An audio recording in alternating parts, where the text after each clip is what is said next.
감옥에 오래 있다가 자기 나라 총리가 된다. 이거야말로 한편의 드라마요, 또 보기 힘든 일이지. 그러나 이런 극적 인생이 성경에는 여러 사람이 있습니다. 오늘 우리가 봉독한 본문의 요셉도 이런 사람 중에 하나지요. 또한 다니엘도 사실 유다가 망해서 모두가 바벨론 포로로 끌어갑니다. 종살이한 거지요. 그런데 뜻밖에도 이 사람이 공부해서 바벨론 총리가 되는 것입니다. 이것은 도저히 꿈꾸지 못할 기적이지요. 또한 처녀 에스도 마찬가지입니다. 에스도 바벨론 포로로 끌려왔습니다. 더군다나 부모 모두 돌아가십니다. 그래서 삼촌 모르드게의 집에 살았습니다. 에스더는 용모가 단정했지요. 그때 마침 바벨론을 정복한 바사 하니까 좀 새롭지요. 바사는 히브리어고 또한 구약 성경에서 바사라고 말했지요. 그러나 바사는 사실 우리가 배웠던 세계사에서는 페르시아라고 합니다. 아마 페르시아는 익숙하겠지요. 이런 고대 제국 페르시아의 왕비가 됩니다. 너무나 뜻밖이지요. 페르시아 왕비가 되었어. 마침 간신배들의 흉계로 이스라엘 민족이 이제 멸절을 당하게 됩니다. 그때 에스더가 나는 죽으면 죽으리라, 그런 결심으로 왕 앞에 나가서 이스라엘 민족을 구해냅니다. 이런 이야기는 모두 사실 한편의 드라마보다 더 극적이고 재미있지요. 이런 이야기 하려면 성경에서도 많은 예를 들 수 있습니다. 모두가 흥미진진하고 재미있습니다. 이런 일이 또한 우리 주변에도 현대 세계에서도 많이 있습니다. 그 중에서도 우리가 가보지 못한 아프리카 공화국이 있습니다. 남아프리카 공화국에 넬슨 만델라는 그런 사람 중에 한 사람입니다. 오늘은 넬슨 만델라 이야기를 좀 들려드리겠습니다. 아마 그 이름도 익숙하겠지요. 넬슨 만델라는 1918년, 옛날이지요. 우리가 3.1 독립운동을 1919년에 시작했으니까 그보다 한 해 전입니다. 그때에 아프리카에 태어났습니다. 그는 마침 아버지가 족족이었습니다. 그래서 가정 형편이 명했지요. 그래서 만델라는 흑인 모습으로, 아프리카 흑인 본인의 모습으로 잘 자라났습니다. 그러다가 아버지가 족정해서 그만두게 되었습니다. 그러니까 가정 형편이 어려웠지. 그래서 할 수 없이 만델라는 기독교인이 설립한 중등학교에 진학합니다. 우리의 중고등학교쯤 되겠지요. 거기에서 만델라는 기독교인이 되고 예수를 알게 되는 것입니다. 그 마음이 바뀌고 그 눈이 뜨는 것입니다. 만델라는 약자를 사랑하고 이웃을 사랑하는 선량한 청년이었습니다.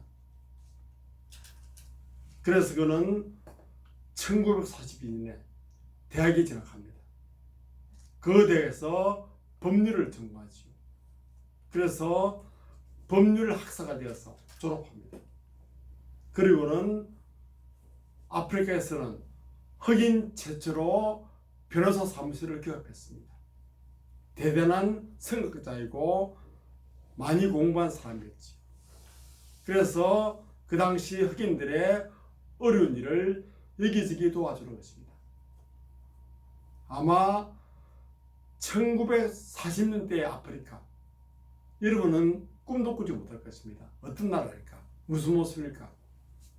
사실 그 당시 아프리카는 거의 개발되지 않았습니다. 그저 흑인들이 사냥하면서 농사지으며 살아갔지요. 그런데 갑자기 영국이나 또는 포르투갈, 저 유럽에서 백인들이 아프리카로 들어왔습니다. 왜냐하면 아프리카에는 다이아몬드, 금이 많이 산출됐습니다. 그래서 모두가 다이아몬드를 캐서 부자가 되자, 금을 캐서 잘 살아보자, 그런 꿈을 안고 백인들이 그 아프리카에 상륙했던 것입니다. 그래서 아프리카 원주민을 다스리고 신무기로 원주민을 제압해서 모두 노예를 삼았습니다. 아프리카 노예 운동이 바로 아프리카 자체부터 시작되었죠. 그래서 아프리카 노예들을 시켜서 금을 캐고 다이아몬드를 캐게 했습니다. 굴을 파고 그들을 학대했죠. 그러나 그 다이아몬드를 캐서 얻는 수입은 모두 백인들이 가져갑니다. 흑인들은 땅굴 속에서 죽자고 땅 파는 일이 최고였습니다. 또 그들은 그냥 일하게 안 뒀습니다. 약한 봉급을 줬지요.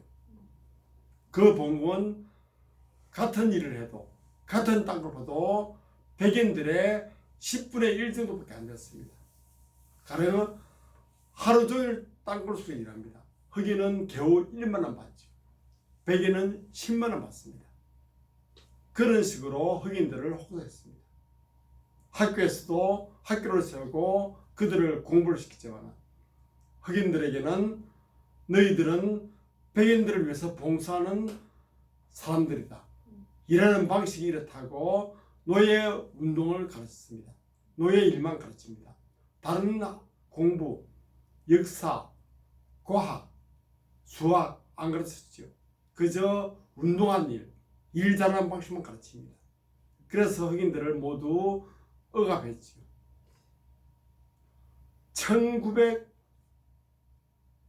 1990년, 우리나라 한 30년 전이지요. 최근까지입니다. 그때까지 아프리카에서는 사실 흑인들은 수도, 교통, 주택, 의료 그런 공공 혜택을 거의 받지 못했습니다. 백인들이 모두 차지하고 흑인들은 저 노예처럼 살았지요. 아마 여러분은 꿈도 꾸지 못할 것입니다. 그러나 우리가 일제시대의 생활을 생각하면 쉬울 것입니다. 일제시대에 우리 백성들처럼 어렵게 살았다는 것입니다. 백인들은 일본인 사람처럼 혹사하고 우리를 부렸지요. 아마 여기를 비교해보면 비슷할 것입니다. 그렇게 어려운 상황 속에서 만델라는 흑인들을 도와주고 흑인들을 계몽시키는데 전력을 기울였습니다. 여러 번 체포되었고 감옥에 들어갔습니다. 그러다가 1964년 우리나라로 치면 옛날 일이지요. 그때 만델라가 감옥 들어가서 무려 27년간을 살았습니다. 오랜 세월이죠. 2년 7개월도 아닙니다. 27년. 지금 여러분 나이에 들어가서 27년 살았다. 그럼 몇 살 됩니까? 까마득하지요. 계속 힘들 것입니다. 그런 긴 세월을 감옥에서 보냅니다. 감옥 생활하는 동안 장남이 죽었습니다. 그런데 장례식에도 안 보냈습니다. 그저 소식만 전해주었지. 그런 어려운 감옥 생활 속에서 만델라는 흑인들의 그 복지를 위해서 감옥 속에서 단식 투쟁되었습니다. 또한 감옥에 갇힌 흑인들을 위해서 공부를 가르치고 또 여러 가지 학문도 배워주었습니다. 자기가 배웠던 공부를 가르친 것입니다. 그렇게 어렵게 감옥 생활하면서 그는 무려 27년을 생활했습니다.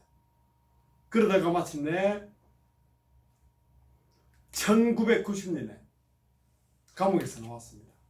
그때가 27년쯤 된 해였습니다. 감옥에서 나올 때 사람들이 마주 나갔지요. 아마 그는 이미 70노인 되었고 감옥에서 27년간 있으니까 아주 건강도 안 좋을 것이다 하고 그 모습 보러 왔습니다. 그러나 뜻밖에도 만델라는 아주 당당하게 어려운 길을 걸어나온 것입니다. 사람들이 환호했습니다. 기자가 달려가서 물었습니다. 아니 우리가 알기로 감옥에서 5년만 보내도 힘이 없고 병들게 되는데 당신은 감옥에서 27년 보냈는데 어떻게 그렇게 건강하십니까? 물었습니다. 만델라가 대답했습니다. 예, 나는 감옥 속에서 항상 감사하면서 인생을 보냈습니다. 하늘을 봐도 감사하고 땅을 봐도 감사하고 강제노동을 해도 감사하고 내가 먹어도 감사하고 혹은 굶어도 감사했습니다. 하나님은 우리들에게 항상 기뻐하라, 쉬지 말고 기도하라, 범사에 감사를 하지 않았습니까? 이것이 하나님의 뜻입니다. 하나님의 말씀을 지키고 그 뜻대로 살면 건강해집니다. 그런 말로 대답했습니다. 그를 증명하듯이 만델라가 건강에 나와서 이스라엘 아니 그 아프리카의 모든 주민들에게 환영받았습니다. 그리고 몇 년 후 아프리카에서는 마침내 전 모든 민족이 말하자면은 아프리카의 그 노예들 또 방글라데시, 파키스탄에서 온 아시아인들 또 백인들 그래서 한 70% 됐죠. 백인들은 고작 한 20-30% 되었습니다. 모든 민족이 동참하는 투표를 했습니다. 또 평등 총투표했습니다. 왜냐하면 그때 세계 모두가 남아프리카에 시련을 집중했습니다.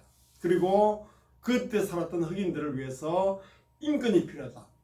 그 민족을 구해주자. 그런 바람이 불었습니다. 그 중심에는 만델라가 있습니다. 만델라는 흑인은 흑인들의 인권을 위해서 노력하는 사람이다. 그 사람을 도와주자. 그런 바람이 불어서 선거를 하게 된 것입니다. 그래서 만델라가 뜻밖에도 흑인 최초로 대통령으로 당선되었습니다.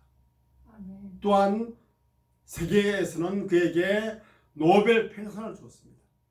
너무 위대한 변화고 뜻밖의 행운이었습니다. 만델라는 대통령 되어서 흑인들의 주택, 흑인들의 교통, 흑인들의 경제를 위해서 많이 일했고 정치에 잘했습니다. 그러다가 그가 75세 됐는데 아니 80세 되는데 은퇴했습니다. 정계에서 나왔죠. 그리고는 한 15년 더 살다가 2013년 지금부터 7년 전이죠. 그때 하늘나라로 떠난 것입니다. 이것이 바로 만델라의 극적인 인생입니다. 그렇게 어렵고 힘들어도 예수 믿고 신앙 가지면 감사하면서 살아갈 수 있고 뜻밖에도 27년간 옥살해도 대통령 되는 것입니다. 너무나 대단한 변화이고 우리가 꿈꾸지 못하는 그런 인생이지요. 바로 그런 생을 오늘 본문에 나오는 요셉도 살았던 것입니다. 한번 다시 우리가 요셉 이야기로 돌아가 보겠습니다. 그럼 이렇게 사는 데는 비결이 있습니다. 그것은 하나님을 믿는 것입니다. 오늘 본문 말씀에도 요셉은 하나님을 잘 믿으니까 이런 행운이 됐다는 것을 우리에게 증거해 주겠습니다. 이 말씀이 오늘 본문 37절에서 41절에 있는데 제가 다시 한번 여러분들에게 봉독해 드리겠습니다. 바로와 그의 모든 신하가 이 일을 좋게 여긴지라. 이 일 뭔지 잘 모르지요. 이 일에 대한 설명이 오늘 본문 41장 23절에서 36절에 나와 있거든요. 좀 긴 말인데 오늘 창세기 41장 23절에서 36절을 저희가 한번 다 같이 교독을 해보겠습니다. 제가 먼저 본문 41장 23절을 읽겠습니다. 여러분들은 그 다음 절을 읽으시면 됩니다. 요셉이 바로에게 이르되 바로의 꿈은 하나라. 하나님이 그가 하실 일을 바로에게 보이심이니이다. 여러분 읽으시기 바랍니다. 창세기 41장 23절 23절이 또 시작하고 있는 25절이거든요. 25절이면 여러분들 26절 읽으면 되겠습니다. 일곱 좋은 암소는 일곱 회요 일곱 좋은 이삭도 일곱 회니 그 꿈은 하나라. 제가 27절 읽겠습니다.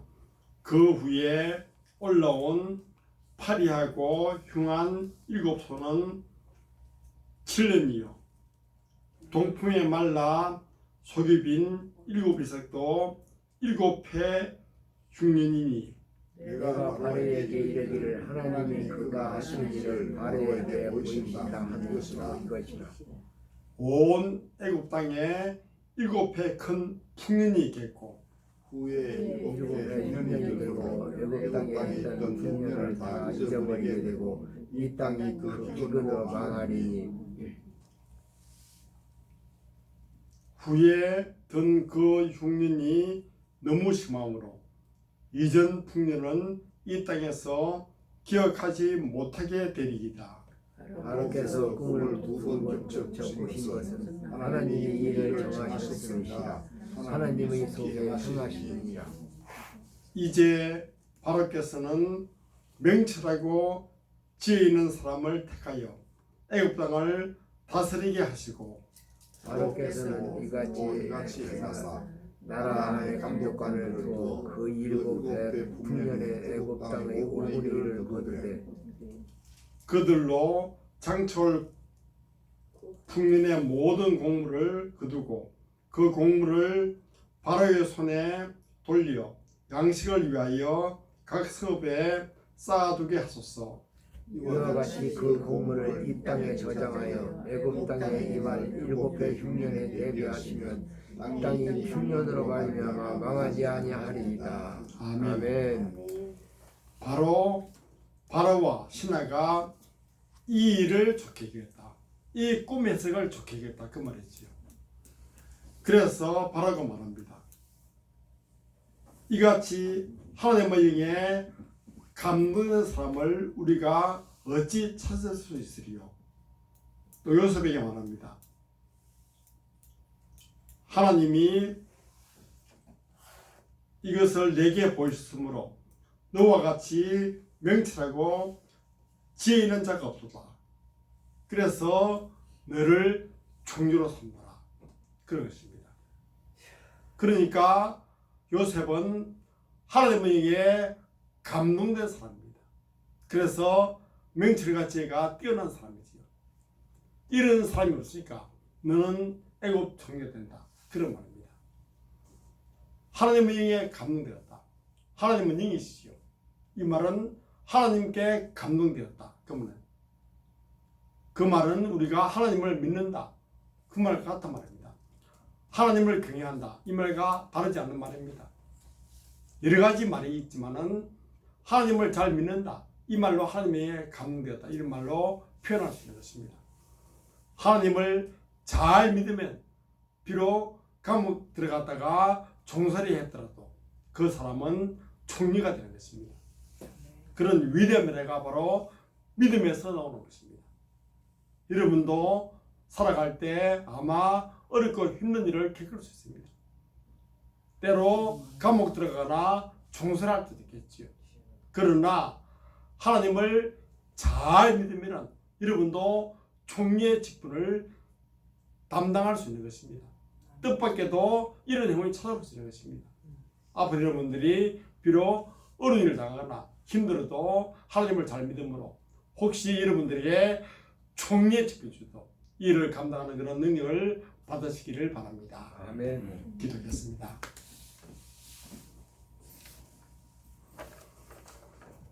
사랑의 하나님 감사합니다.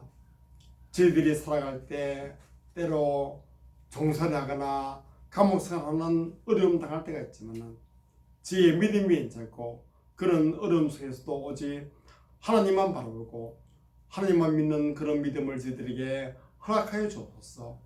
이런 순수한 믿음으로 살아갈 때 또 우리가 총리가 되고 다른 좋은 세상에서 즉각 우리는 땅을 차지하고 복을 얻을 때가 있습니다. 그때도 항상 겸손하게 열심히 주를 섬기고 주의 뜻대로 살게 하시고 비록 우리나라에 총리가 되는 신분 상승을 기도하도 우리가 모두 항상 겸손한 마음으로 사랑을 베풀고 이웃에게 선행하고 모든 삶을 살아가는 그런 좋은 길을 걷도록 우리들을 인도하시고 우리가 좋은 일을 당하든 어려운 일을 당하든 항상 주님 앞에서 믿음만은 뱉지 않고 주를 따라가며 주를 사랑하는 우리 모든 믿음이 되도록 저희들을 인도하여 주옵소서. 아멘. 우리 구주 예수 그리스도 이름으로 기도하옵나이다.